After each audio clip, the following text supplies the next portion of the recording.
কেমন কথা যে আমরা যদি স্ত্রীদের সাথে মিলন করি তাও আল্লাহ সওয়াব দেবেন। আল্লাহর নবী বললেন, ওগো সাহাবীরা শুনে নাও, যদি তোমরা এই একই কাজ তোমাদের বৈধ স্ত্রীর বাইরে অন্য কোন জায়গায় করতে গুনাহ হতো না।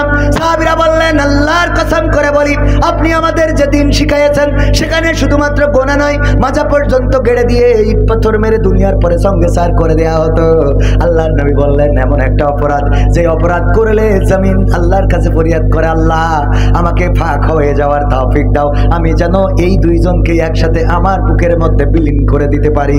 এমন বড় অপরাধ স্ত্রীর বাইরে করার কারণে আল্লাহ রাব্বুল আলামিন গুনাহ লিখে দেন। আর যদি এইটা স্ত্রীর সাথে করে বৈধ কাজ, তাইলে আল্লাহ রাব্বুল আলামিন তোমাদের আমল নামায় সওয়াব লিখে দেন। বলেন সুবহানাল্লাহ। এখন যুবকেরা বাড়িতে যেয়ে আব্বা আম্মারে বলতে পারবা, আব্বা আম্মা আর যাই হোক সওয়াবের জন্য হইলেও আমাদের বিয়ে দেন। ঠিক না ভাই? ঠিক। আর আব্বা আম্মাদেরও মাথায় রাখতে হবে, যুবকেরা যদি বড় হয় বুঝা যায় এই সন্তান এখন ভুল পথে হাঁটা শিখেছে, সুতরাং ভুল পথে হাঁটতে না দিয়ে বিয়ে দেওয়া দরকার আছে না নাই? যদি বিয়ে না দেন, আল্লাহ বলেছেন, ইয়া আইয়ুহাল্লাযীনা আমানু কু আনফুসাকুম ওয়া আহলিকুম নারা, ও ঈমানদারেরা শোনো, তোমরা নিজেরা নিজেদেরকে আগুন থেকে বাঁচাও আর তোমাদের সন্তানদেরকে বাঁচাও, আহালদেরকে বাঁচাও, পরিবারকে বাঁচাও। সেই পরিবারকে যদি আগুন থেকে বাঁচাতে হয়, তাইলে ওই যে ধরে রেখেছেন 18 বছরের আগে বিয়ে দেবেন না, অথচ প্রেম করার কারণে কেউ বাধা দেয় না, প্রেম করলে কেউ নিষেধ করে না, কোনো আইন প্রশাসনের লোক এসে গ্রেফতার করে না, 14 তারিখে ঘুরে বেড়াবে, কেউ কাগজপত্র দেখতে চাইবে না। কিন্তু বিয়ে করার পরেও বলে, মামুনুল হক কাগজপাতিটা দেখান। কথা কয় না? বিয়ে করার পরে কাগজপত্র, অথচ বিয়ে হইলে এমন দুই পরিবারের দুইজন সাক্ষী থাকবে, মুখে বলবে যে আমি ওরে বিয়ে করলাম, দুইজন সাক্ষী ওরা থাকলো, মেয়ে যদি কোনো প্রতিবাদ না করে চুপ করে থাকে তাও বিয়ে হয়ে যাবে। তবে লিগাল সাক্ষ্য, ওই যে সাক্ষী থাকতে বাবা জানে এমন না হয় যে দুইখান থেকে 2 ফেরেশতা, আমার 2 ফেরেশতা, তোর 2 ফেরেশতা সাক্ষী। হ্যাঁ, পাকামো আছে না নাই? ওদের যত ওয়াজ করেন ওদের ভালো বানাতে পারবেন না, কারণ আল্লাহ আবু জাহেলরে দিয়ে ইসলামের কাজ করাই। কথা কয় না? আপনি ভালো বানাতে পারবেন না। আমি আরো যদি প্রমাণ দিই বুঝাইতে পারবো। আমার চাচা যান বাড়ি মুরগি পুষেছে। কি পুষেছে? 10টা ডিম দিয়েছে, হুজুর আসিল বলে 5টা খাওয়াইতেছে, বাকি আছে কয়টা? মুরগি যখন তাওয়া লাগা হয়েছে তখন আমাদের আন্টি বলতেছে, মুরগি তো তাওয়া লাগা হয়েছে, 5টা ডিম বসাবো কেন, আর 5টা খুঁজে নিয়ে আসো। গ্রামে খুঁজে 5টা হাঁসের ডিম পেয়েছে। এই 5টা হাঁসের ডিম মুরগির পেটের নিচে দেওয়ার পরে বাচ্চা হবে না? হবে না? বাচ্চা উঠেছে 10টা।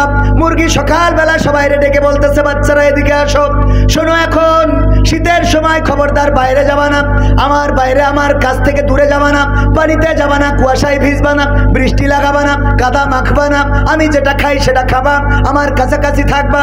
এই বলে যখন মুরগি ওদেরকে নিয়ে বেড়ায়, মুরগির বাচ্চা 5টা কাছাকাছি থাকে, কিন্তু যেই 5টা হাঁসের বাচ্চা যেই দিকে পানি ওই দিকে দৌড় ধরে। এই এদিকে, ওই 5টার আবার ডেকে বলে, শোনো, খবরদার ওই পানি কাদা মাখায়ও না, যদি সর্দি লাগে, যদি তোমার অসুখ করে, আমি ডাক্তার দেখাবো, এত টাকা নাই। আর উপরে তো ইসরায়েল ঘুরে বেড়ায়, কখন তোমাদের শো দিয়ে তুলে নিয়ে যাবে আমি বলতে পারি না, আমার কাছে থাকলে তো আমি রক্ষা করতে পারবো, আমার পেটের নিচেই থাকবা। এই কথা বলার পরে নিয়ে বেড়াচ্ছে। যখন টিউবওয়েলের কাছে পচা খানা গর্ত পেয়েছে, ওই পানি দেখে 5টা হাঁসের বাচ্চা একসাথে যেয়ে ঝাঁপানো শুরু করেছে। কিলিবিলি মুরগি বলতেছে ওই খানার পরে দাঁড়ায়, আমার পূজা শেষ, তোদের আর ওয়াজ শোনাবো না, তোদের ওয়াজ শোনাই লাভ নাই, কারণ আমি বুঝতে পেরেছি এই যে 5টা বাচ্চা আমার সাথে, এই 5টা আমার জাতের আর তোরা হলি বেজাতের। তোদের যতই বলি না কেন, এই আমার সামিয়ানা, তোর ভালো লাগবে না, আমার পেটের নিচে তোরে থাকতে ইচ্ছা হবে না, আমার সাথে শুকনোই বেড়াতে ইচ্ছা হবে না, তোদের দরকার পচা কাদা পানি। এই জন্যে কোরআনের সামিয়ানা বেজাত মার্কা লোকের পছন্দ হয়, ওরা এই জায়গায় ভালো লাগে না। ভালো কথা বললে পাছায় আগুন ধরে যায়, ছটফট করতে থাকে, খালি কিলবিল করতে থাকে, কখন চায়ের দোকানে যাবে, কখন বিড়ি টানবে, কখন আড্ডায় যাবে, কখন তাস খেলায় যাবে, কখন একটু দোকানে যেয়ে হাফ ছাড়ি বাজবে আর বলবে নাইট্রোকার নিয়ে আইস। ঠিক না? ঠিক। ছটফট করতে থাকে। এরা কি জাতের না বেজাতের? ওদের যতই বলেন, আল্লাহ রাব্বুল আলামিন বললেন, খতামাল্লাহু আলা কুলুবিহিম ওয়া আলা সামঈহিম ওয়া আলা আবসারিহিম গিশাওয়াত ওয়া লাহুম আযাবুন আযীম। আপনি বলেন আর না বলেন ওদের কাজ হবে না, কারণ ওদের ভলিউম নষ্ট হয়ে গেছে। বুঝেননি? ওদের ভলিউম নষ্ট হয়ে গেছে, নেটওয়ার্কে এখন আর টাওয়ার পায় না, বাটনেও কাজ করে না, সুতরাং যতই টিপাটিপি করেন কাজ হবে। এটা হলো ডিজিটাল অনুবাদ। কি অনুবাদ? বুঝেননি? কথা কি বোঝা গেল? ওগো আমার ভাইয়েরা, এই জন্য ডিজিটাল সময় কিছু ডিজিটাল বললে সহজে বুঝতে পারবেন। আজকালকের ছেলেরা বই নিয়ে আর বসে না, ও বাবা গুগলে সার্চ করিয়া পড়ে।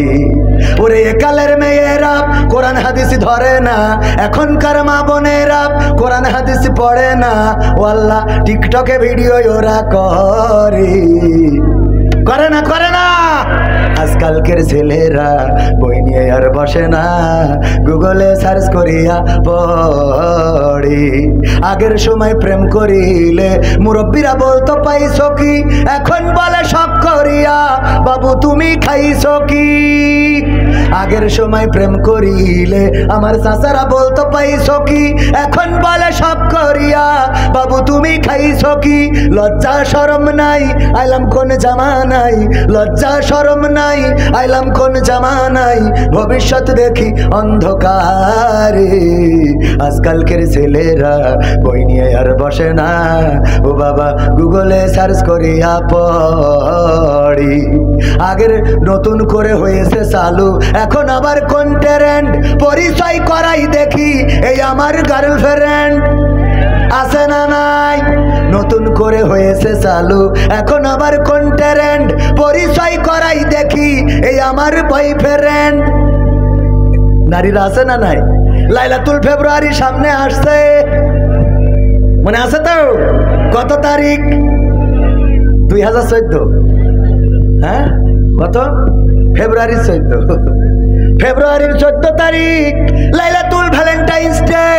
আল্লামা সাঈদীর ভাষায় এটা হলো একটা বেহায়া দিবস। কি দিবস? বেহায়া দিবস। এই বেহায়া দিবসে ডার্লিং বলেছে আমারে গিফট দিবা, আমারে উপহার দিবা, আর উপহার কেনার জন্য যুবকদের টাকা নাই, পয়সা নাই, কাজ নাই, কর্ম নাই, কি করবে? যে আমার চাচার ধাড়ি ছাগল চুরি করিস, দেখেছেন না পত্রিকায়? দাড়ি চুরি করেছে গার্লফ্রেন্ডের গিফট দেওয়ার জন্য।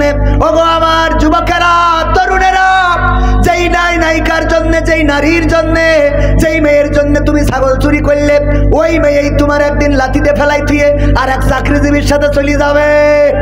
কারণ ছাগল চুরি করে তুমি গিফট দাও, আর ওরে যে নেবে সে তো ছাগল চুরি করবে না, সে কলমের খুচা মেরে ওরে নেকলেস সেট বানাই নিয়ে চলে আসবে।